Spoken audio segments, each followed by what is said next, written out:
con la guaira, limpia, limpia, taita, vibrando con la hualca. Hi guys, and welcome to ayahuascapodcast.com. As always, with you, the host, Sam Believ. Today we're joined once again by Oliver Glozik. This is his third time on this podcast.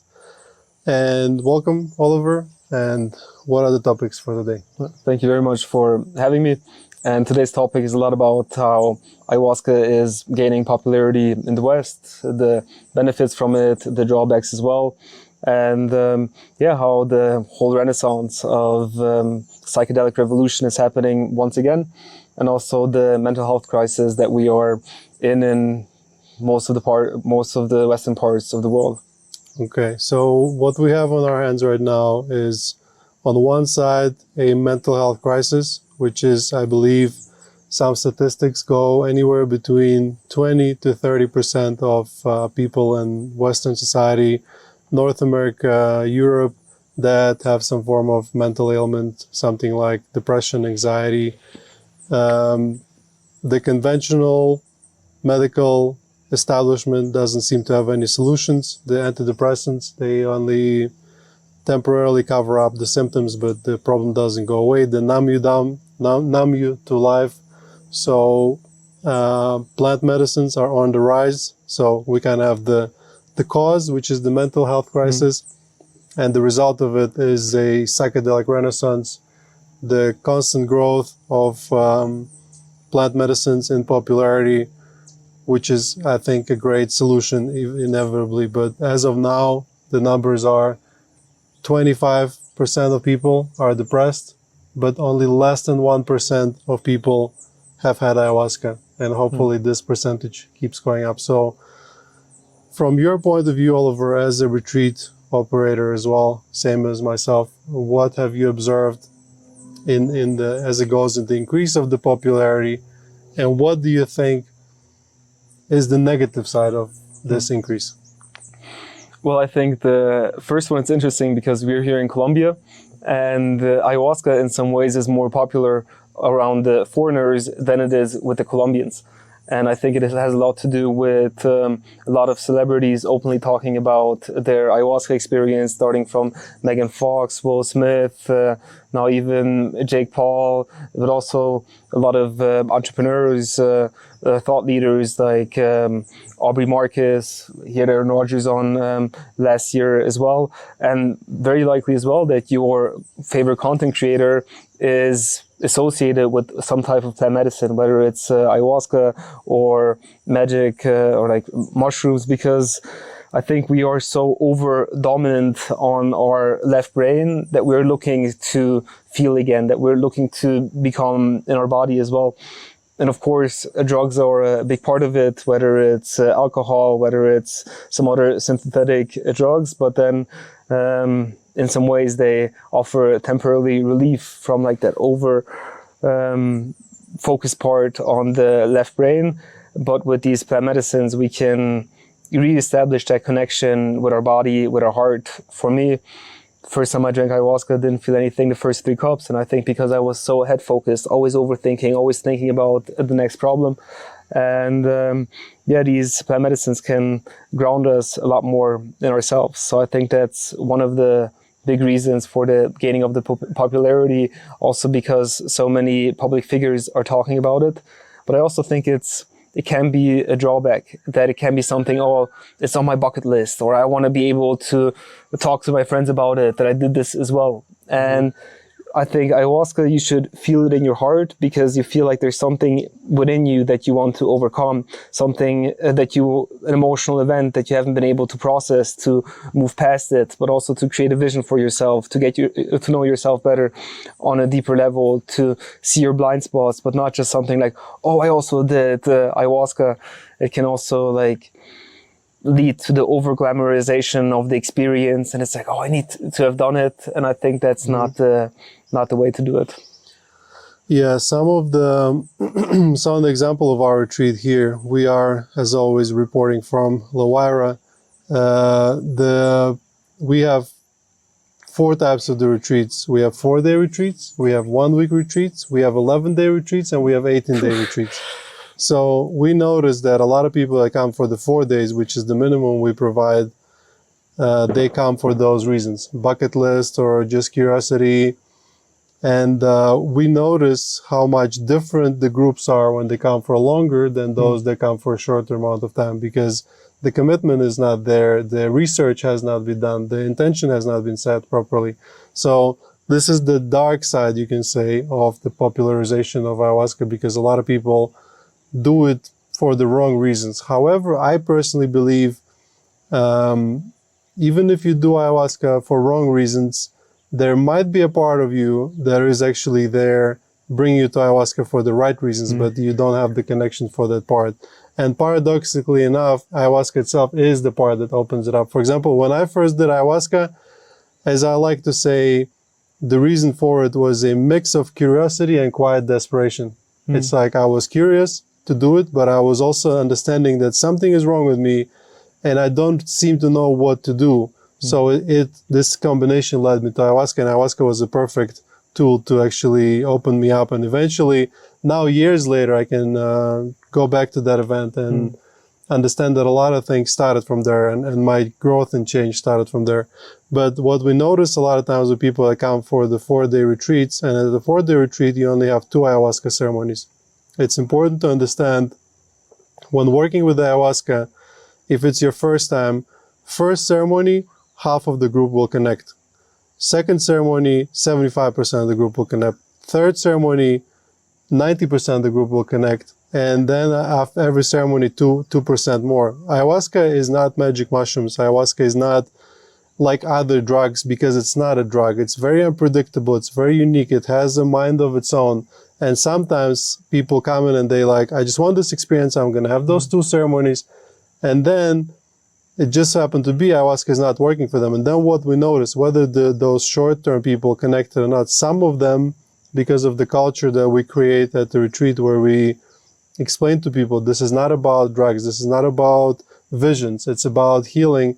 Eventually, after having that experience, whether they have connected and had this breakthrough or whether not, then they book another 1-week retreat like a few months later, because they now understand what it's all about. So my goal for this podcast, and that's why I'm going in so much detail, is education about that topic, to sort of change the misconceptions about ayahuasca as being a drug. Ayahuasca is not a drug. Ayahuasca is a medicine. It's been so for thousands of years.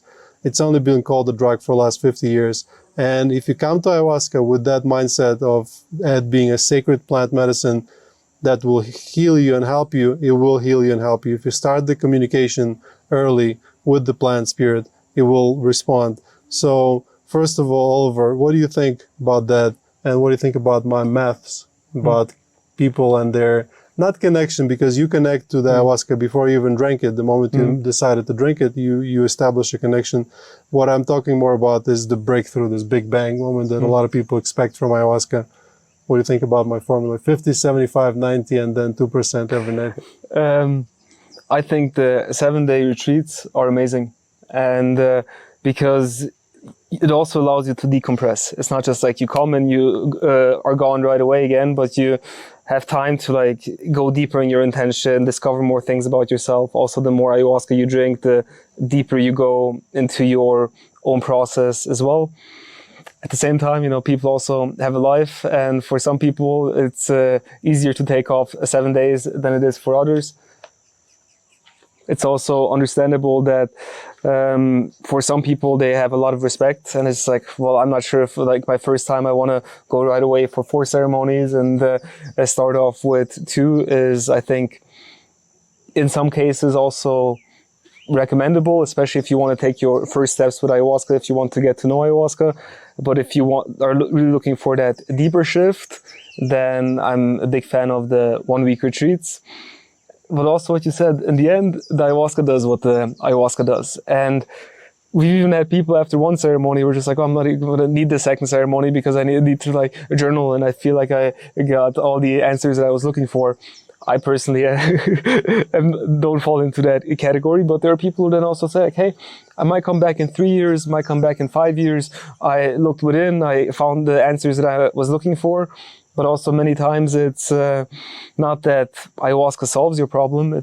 It shows you your problem in some ways even more. It confronts you with yourself. You see the things that you're doing good, what you're doing bad. It also shows you a path to healing. If we talk about mental health issues, I had a person after a ceremony said, like, I feel like I want to be closer again to people. And I noticed that people start to become a lot more human through drinking ayahuasca, more compassionate towards themselves, towards others, wanting to create also those non-transactional relationships. Because a lot of relationships in the West are based on, oh, I did this for that person, what is that person doing in return? And if you're always calculating, it's not going to serve you. But once you create those deeper non-transactional relationships in your life, you feel like you have a safety net. That's when a lot of the anxiety, the depression goes away. So that's a little bit of a detour. More specifically about the numbers, I think it depends from the batch of ayahuasca, how much ayahuasca you're sharing as well. Also, depending if you're there for 4 days or for 2 days, let's say you're there for 4 days, you can take it a bit slower. For 4 ceremonies, you can take it a bit slower as well. Whereas if you're there only for 2 ceremonies, even though after 2 cups of ayahuasca, you're tired, your stomach is upset, you're just like, oh no, I don't want to drink. But then you remember your intention. It's like, hey, there's a reason why I'm here. And then you take the extra step. And then when you take the extra step, it's also rewarded. And maybe if you are there for 4 ceremonies, you say like, oh no, tomorrow is another day, and tomorrow is also another day, and it's good to have that patience with these plant medicines too. But we do have a lot of people connecting strongly within 2 nights as well. Mm-hmm. And we also work with a purgative that we have a purging day in the 7-day retreat where it really cleans out your body. And it's also an opportunity for people to drink before the ayahuasca. It's before the short retreat, and that way their body's really clean when approaching ayahuasca. It's part of the tradition that we follow, and that way, if you do like the extra credit, the extra homework, you're gonna connect more in the 2 ceremonies as well. Definitely, but just a quick sum up from me personally. 1 week is perfect, both for the people that are coming for the first time and those who did it before and do ayahuasca once a year. 1 week is just optimal. 1 week for ceremonies. If you have done ayahuasca before several times, you don't have much time. All you have is like a long weekend, and you want to reconnect or maybe get answers for a few questions you have, go for 4 days. If you have not done ayahuasca before, or if you've done it before and you want to do a deep dive and like go really deep, or you have a specific issue to resolve, then choose 11 days or 18 days. Generally, we find that every month, a couple people do 18 days, a couple people do 10 days, but most people do the weeks. And I think 1 week is just optimal. So that's just a quick word of advice. But reality is, it's not about connection, because you are connecting with the medicine. Even if you're just purging, you can go back in this podcast and listen. I think 2 or 3 episodes ago, I interviewed one of the patients, and he has felt that he has not felt anything during the retreat. He did 1 week and he thought it was mostly just purging. It was very mild. Then when he came back home, his wife looked at him. She said he changed. His kids noticed he changed. His parents noticed he changed. And then 6 months after that, he realized that, I truly changed. I'm no longer depressed. Then he messaged me and said, can you send me the Lawaro logo? I want to tattoo it. So, Awesome. So you might not even, a lot of stuff, a lot of work with ayahuasca is sub-perceptual. You might not even know that you're getting the healing, but you will inevitably notice the results. So, which brings us to the topic of, we're in the exciting times of psychedelic renaissance. There's once again research on psychedelics. There's once again people, working with psychedelics. There's some, loopholes in the laws which allow people to start retreats, and people work with ayahuasca, psilocybin mushrooms. They also work with San Pedro, and people can now finally start to get long-term release. There's also clinical studies. Things like ketamine are being legalized, and if done in the proper setting, provide great results. So it's a really exciting moment we live in because of that change and a lot of hope that comes and to heal this mental health crisis, but also it comes with another dark side, and that means that there's a lot of unregulated space, which allows for quick creation of, sort of quick 1 week sort of retreats, and that can bring some drawbacks as well, meaning like maybe people that don't wish the best, or maybe they don't respect certain rules, or maybe they want to take advantage of the patients. What do you think about that, Oliver, about that topic? Well, it's pretty interesting because in some ways we started out like that, right? It's like, hey, I have a thinker here where we can do the retreat. I know a great shaman. I know some people who want to drink ayahuasca. Let's bring those three things together and let's start it. And we both had the heart in the right place, and you stay committed to the process, and we see the fruits of our labors, years after. At the same time, now looking back on it, it's also a bit crazy to think about that, in some ways it's operation on the psyche of people. And for me to just say like, oh, I know a shaman and I know a finca, and let's go drink some ayahuasca, and I'm going to give you even some advice and some recommendation, even though I've been like drinking ayahuasca for 1 year, it seems a bit absurd now looking back on it. I think having the heart in the right place is very important. And it's also a very delicate thing because, for example, people are in very open states, not just in the ayahuasca, but also in the sharing circles after as well. And everybody has their projections. I have my projections. And for me, it's very important to say, for example, in the sharing circle, when something is my personal opinion, that it's like, hey, this is the way that I see things. Look at it, feel into it for yourself, and see if you want to take that away with you, and those are things that develop over time. And I think that there can be those problems that somebody who's just starting out obviously doesn't have that. I mean, if you look at a therapist, he goes to school for how many years before he's able to work with a patient. And here it can be, I know a titan, I know a finca where we can do some ayahuasca. But I also think in some ways you put out an energy and then somebody resonates with that, and then it clicks, because that person who comes to like the very novice retreat center, in some ways, he decides to go to that place. He could come to a very well-established retreat center. He could go to a luxury ayahuasca retreat center. He can go to a more affordable ayahuasca retreat center. He can go to the jungle and drink directly with the indigenous. So I think there's a lot of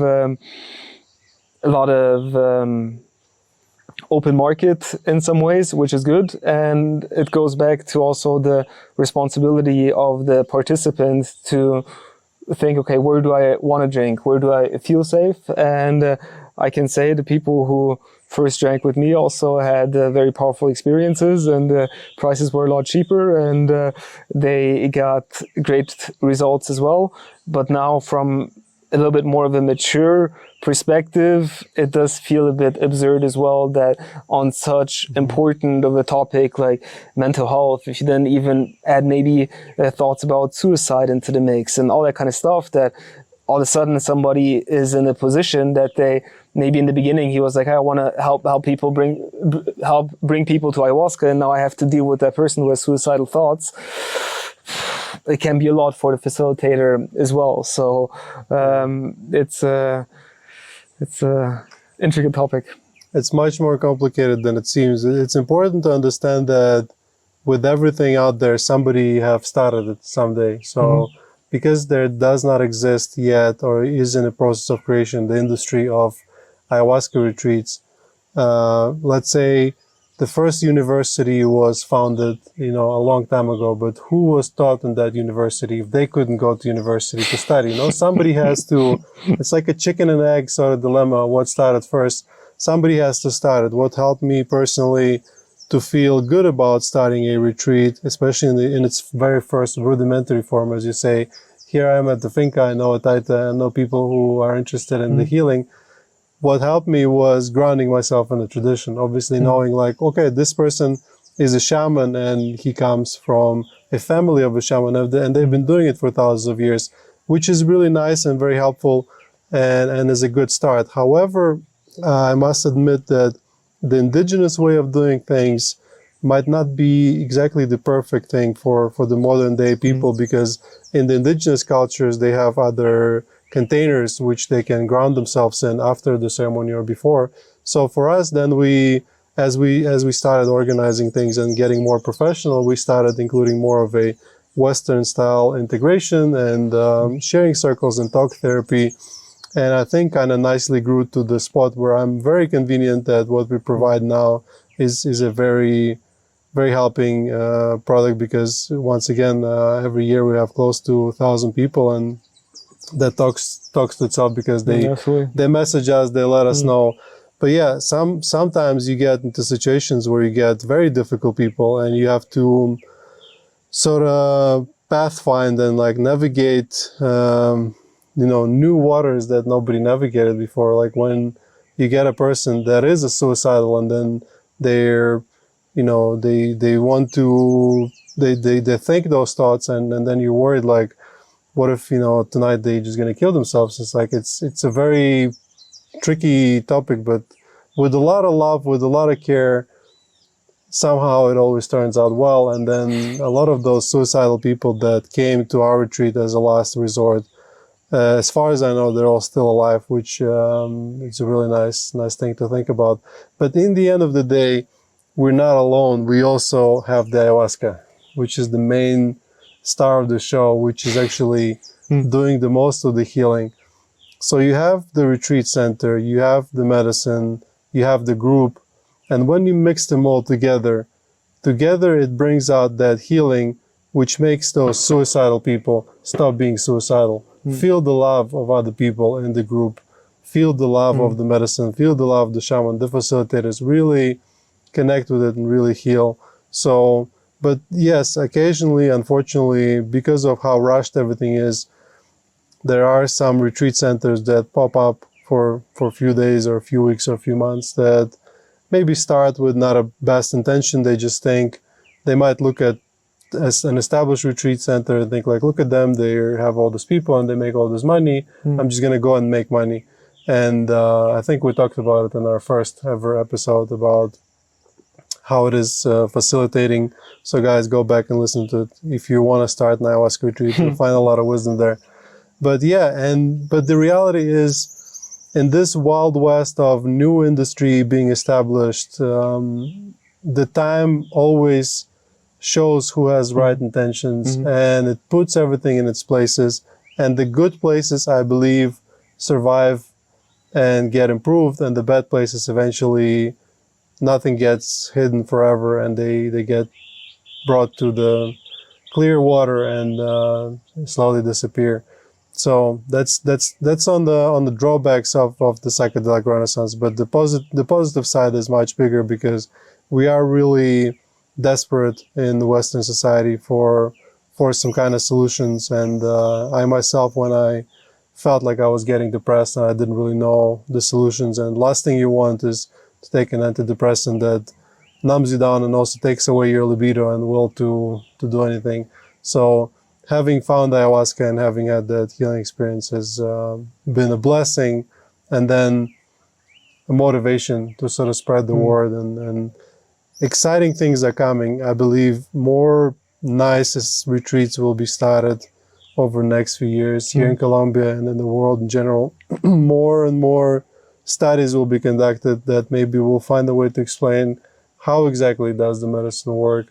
And hopefully as the legalization increases and more places are allowed to drink medicine, they will not forget the tradition, because taking ayahuasca without the shamanic tradition is kind of like taking the roots off the tree. Then it will, I don't know how you can abuse ayahuasca. It's really difficult because it's a really tough love kind of medicine, but definitely taking away the tradition can lead to a lot of negative side effects.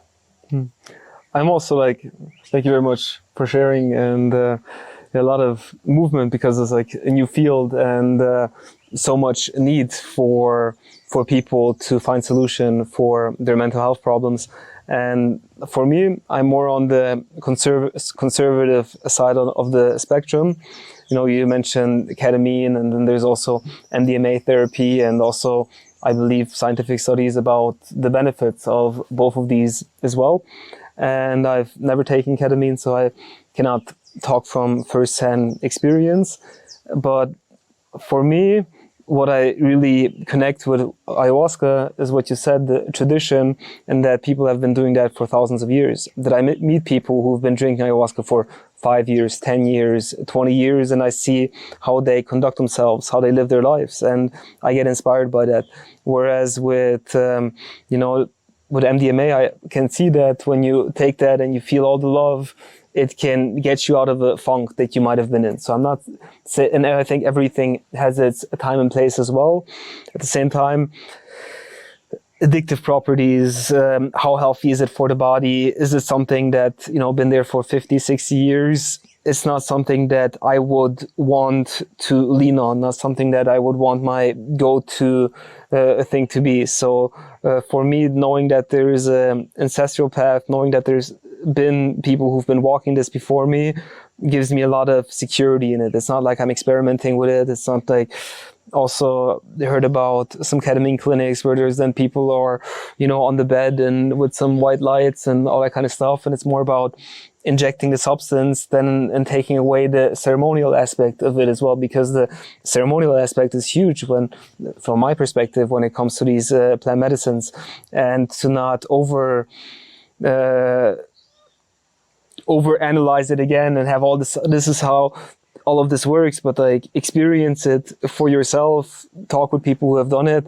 And of course, I understand there's also people who need to see the scientific evidence, but it's also so much more than just the DMT that you're taking in. It's a connection of the spirit of the plant, and following that tradition gives me a lot of confidence. And personally, I'm a bit skeptical about ketamine and then mushrooms, and then even people who then do a retreat and add 4 different medicines in one thing, and then add another bufo in there and this and that. I'm like, mixing too many things is also something that I'm not a fan of. Yeah, it can be very confusing. I have a very similar belief system. My approach to medicines, let's say, if somebody calls them drugs, but I have not taken anything that doesn't have at least 1,000-year-old tradition. So, yeah, I've tried marijuana a couple of times. It has ancient tradition, many thousands of years.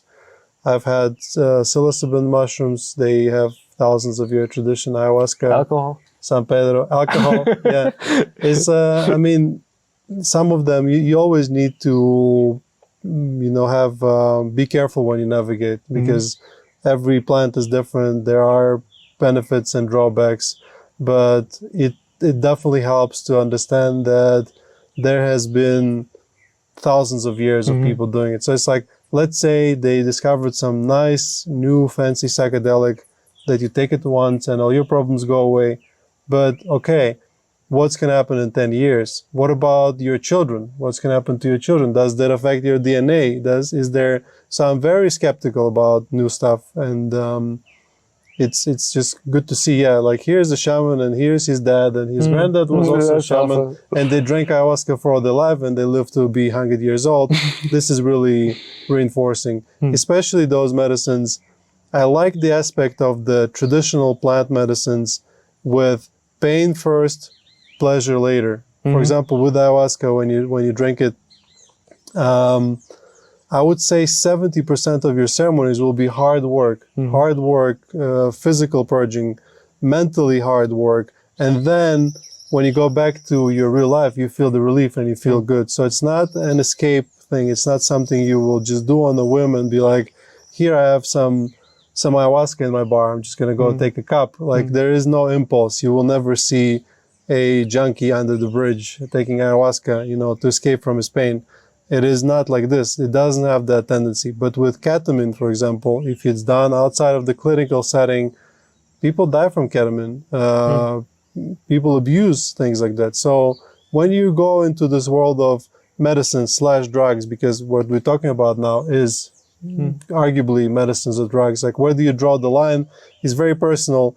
But if you go into this world and start exploring, definitely think about it. And of course, we're biased because we both run an ayahuasca retreat. But the reason I ended up in this work is because I've tried it myself and I've seen it. I've seen the tradition. I've seen young children drinking ayahuasca in the jungle and being the most awoken and the most bright-eyed kids I've ever seen. And then everything till the old people. And I've never seen ayahuasca being abused. However, you do see other substances being abused. So just be careful, do your research, make sure you're going to right places, you're going to drink right medicines, and just be safe. I got a question for you, Sam. Yeah. Apart from ayahuasca, what is something that you would recommend somebody to do when they have anxiety, when they experience depression, to overcome that? Or people who even come here and have that awe-inspiring experience, and then they're just like, oh, but I'm gonna go home, and then I'm gonna be in those familiar situations, and those people, they're gonna trigger certain things in me. So apart from ayahuasca, what are things that you can recommend people to overcome those mental health issues?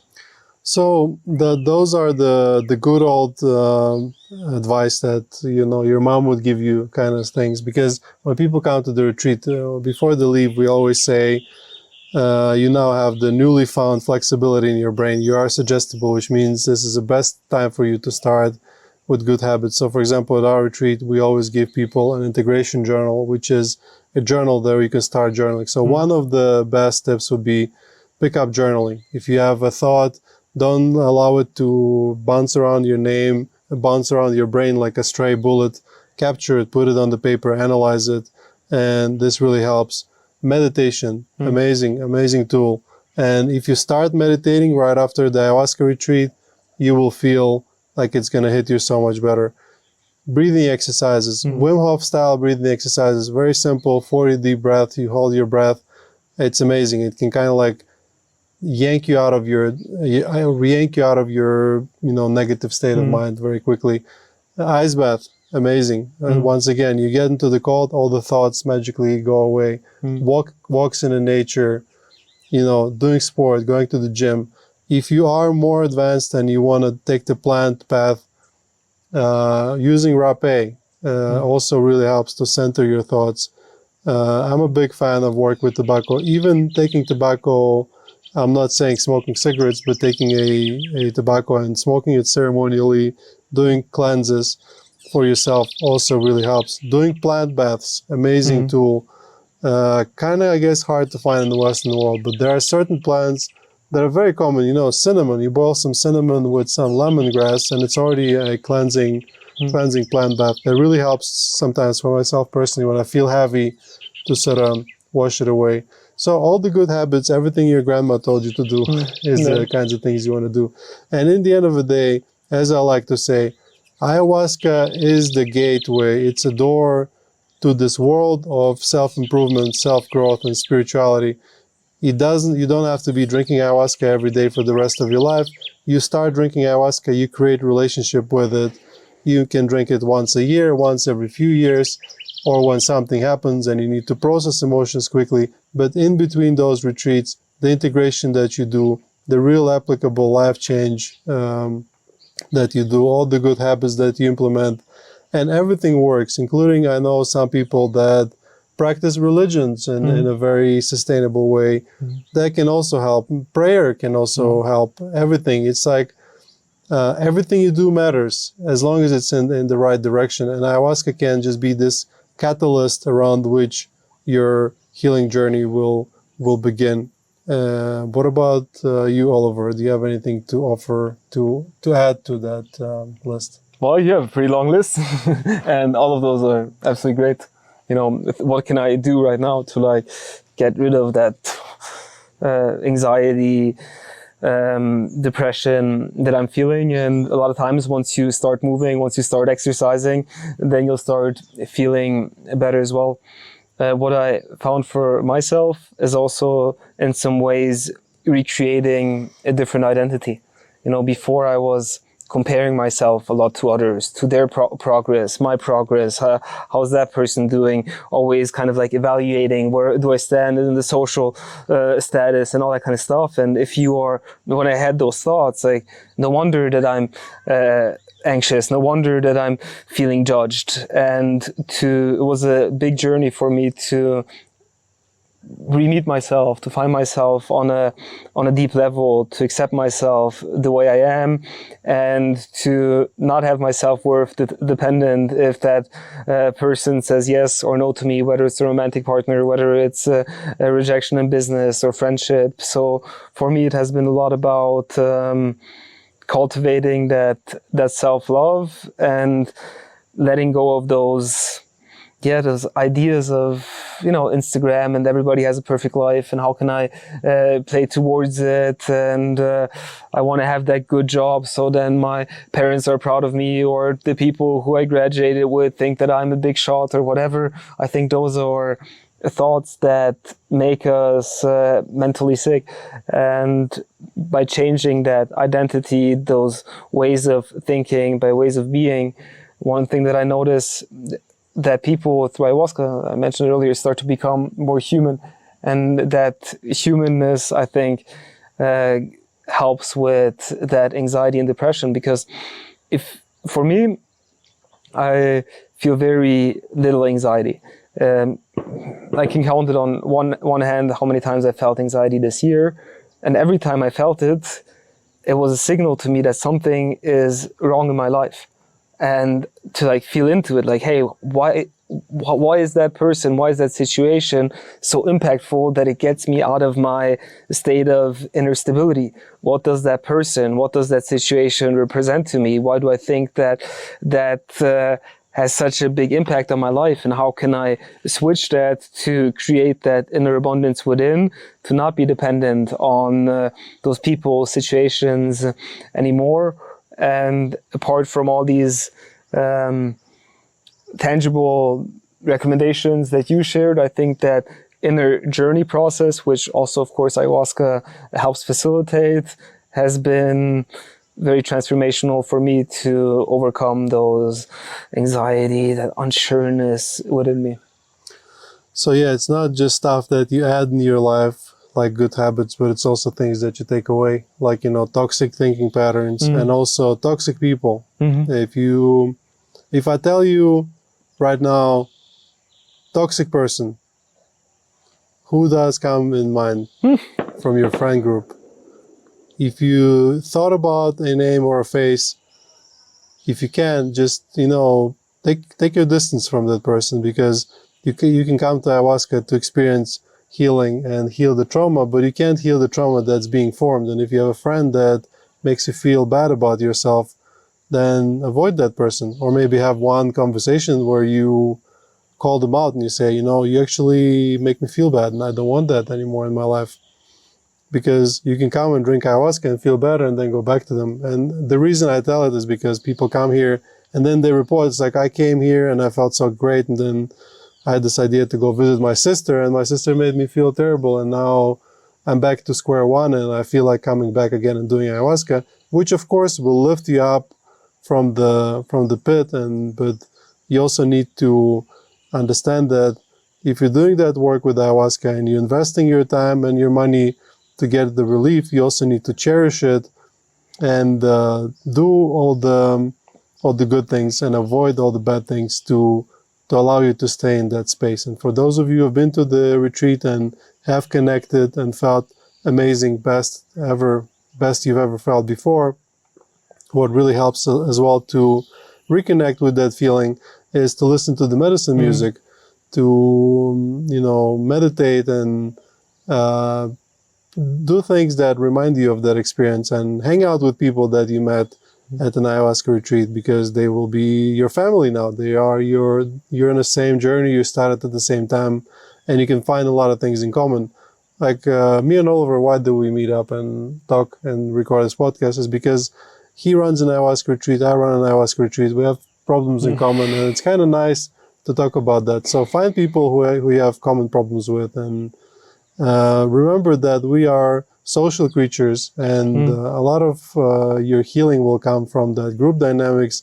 And we are very lonely right now as a society. So Thanks for mentioning that. That find loneliness people. is a big topic. Yeah, find people that you vibe with. Find people that you can talk to. Make your own mini word circles at home.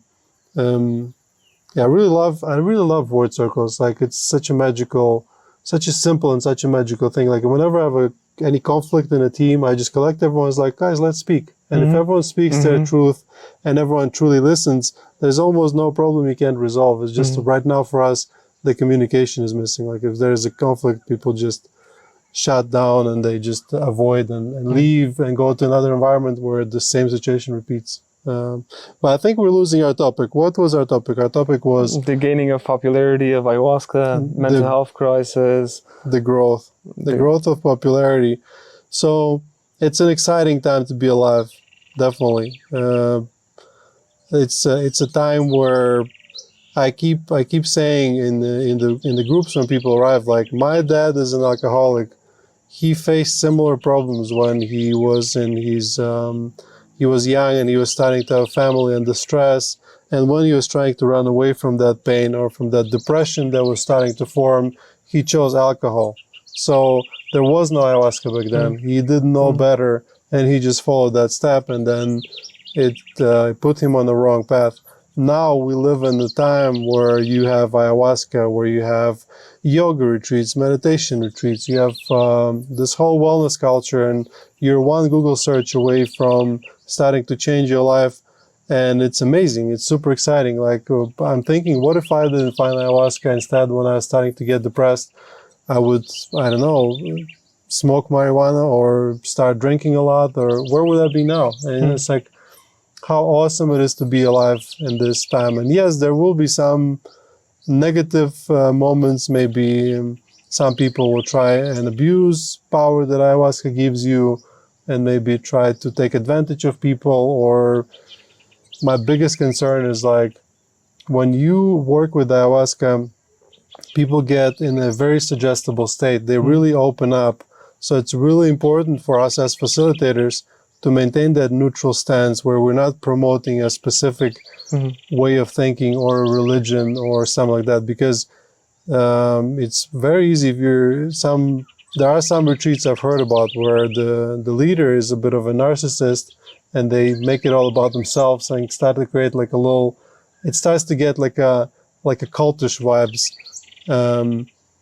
I'll answer that later myself. But a tricky question for you, Oliver. What's the difference between a cult and an ayahuasca retreat? Well, I think what's important for me is to remind people of their power. That I like to say, we grow up and in the beginning we start to listen to our parents, then to school, society, university, whatever. And now it's not about now you need to listen to the shaman or to the facilitator or whatever, but that you discover your own inner voice and have the courage to follow that. And I think in a cult, it's more about putting the next person on the pedestal and he has all the answers and he has all the answers for your life. But who is that person to have the answer for your life? You need to connect with that own inner mastery, with your own intuition, and deep down. And sometimes it can feel more like a saying that, all the answers are within, but with ayahuasca, you can start removing that conditioning and figure that truth out within yourself. And it's for me to know that everybody carries that divine spark within them, and I want to cultivate more and more of that divine spark within me, so it inspires others to find that divine spark within themselves, and they're not going to need me to solve their problems because they found that connection towards themselves. And I think that's the way I see the differences if the ayahuasca retreat is run in the right way. Great answer, because we have not rehearsed that one. So I would explain the same thing, but only with different words. With a cult or a religion, you have a person that had a sacrament or had a vision, then they write a book, and now you have to blindly believe in their vision or in their truth or in their interpretation of the divine. At an ayahuasca retreat, or especially at a good one, you are the ones as patients who are having the sacrament. Then you come to us in a word circle after the ceremony, and then you tell us what you see, and you tell us about how the universe works. So nobody if you come to any other retreat and not our retreat or Oliver's retreat, observe that. If somebody is trying to, the flow of information should be going from the group participants to the organizers. So except from obviously the organizational part, they should teach you how to navigate your experience and stuff like that. But if you come to a retreat and they tell you what to believe in or use a certain religious methodology, or they might, basically guide you in some direction that feels foreign to you, this would be the red flag. So when you go somewhere, make sure there's space for you. The good test would be, no matter what religion you're from, no matter what you believe, it must all be acceptable, because I do believe that all the religions, they kind of talk about the same thing but in a different language. So I believe that we covered the topic pretty well about the growth. And it is exciting, guys. It is really exciting, and I think good things are coming for us as a society. I do predict that within the next 10 years, we'll go from what is ayahuasca to when's the last time you did ayahuasca, kind of like it happened with the meditation. Yeah. I do dream of a world where one day we wake up and everyone has had ayahuasca, or at least similarly compatible experience, and people are more loving and more open. I'm an optimist. I believe it will happen and life will be great, but maybe not. What do you think, Oliver? What do you believe in? Well, it's interesting because my mom is a yoga teacher for more than 25 years. And when she started, yoga was not a thing in Europe. Like, it's like, oh, okay, you do these poses or whatever.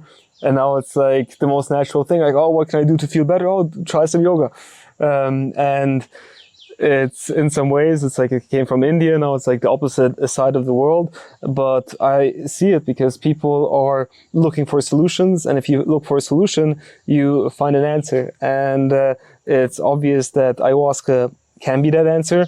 And, at one point there's going to be the tipping point where it's going to be even more socially acceptable to do it. Because, there's people who come to the retreat center who say like, oh no, I don't want to be in pictures. I don't want to have my face publicly be associated with ayahuasca because some social norms.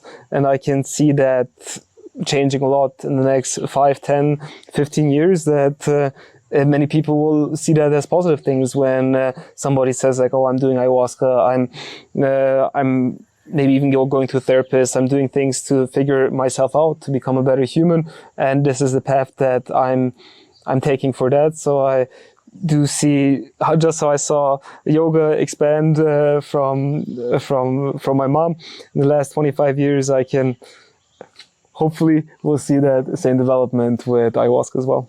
And when that happens, guys, everyone and their grandma will be listening to this podcast. So you're the early comers, the early birds. So on that positive note, guys, thank you again for listening. Thank you, Oliver, for coming. Once again, you listen to ayahuascapodcast.com. As always with you, the host, Sam Believ. If you are interested in attending one of our retreats, go to lawara.com. Lawara is spelled on my t-shirt right here. For those of you who are listening and not watching the video, it's lawayra.com. And thank you for listening, and I'll see you in the other episode. Trae con la vida, vida de la baila, cura con la guaira, limpia, limpia, taita, vibrando con la